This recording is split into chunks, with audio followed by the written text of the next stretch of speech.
ময়মনসিংহের ভালুকায় উপজেলা ছাত্রদলের সাধারণ সম্পাদক প্রার্থী মাহিদ আল হাসান মৃদুলের আয়োজনে ইফতার এবং দোয়া মাহফিল অনুষ্ঠিত হয়েছে। এতে উপজেলা, পৌর ও কলেজ ছাত্রদলের শীর্ষস্থানীয় নেতৃবৃন্দরা অংশগ্রহণ করেন। বিস্তারিত থাকছে বাহার মিয়ার তথ্যচিত্রে।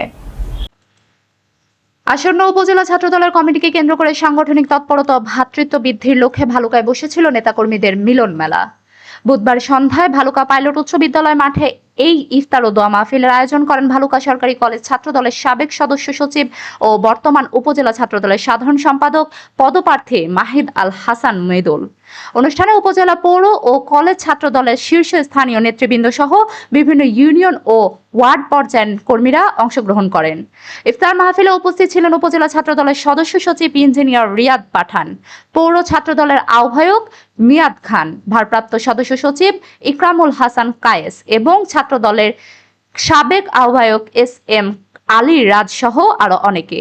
ইফতারের আগে দেশ ও জাতির কল্যাণ এবং ছাত্রদলের সকল পর্যায়ের নেতাকর্মীদের সুখ সমৃদ্ধি কামনা করে বিশেষ মোনাজাত করা হয়। আয়োজক মাহিদ আল হাসান মৃদুল জানান, আগামী দিনের আন্দোলন সংগ্রামে রাজপথে ঐক্যবদ্ধ থাকার প্রত্যয় নিয়ে এই ইফতার মাহফিলের আয়োজন করা হয়েছে। শান্তিপূর্ণ ও সুশৃঙ্খল পরিবেশে এই আয়োজন সম্পন্ন হয়। উপস্থিত নেতৃবৃন্দ সন্তোষ প্রকাশ করেন।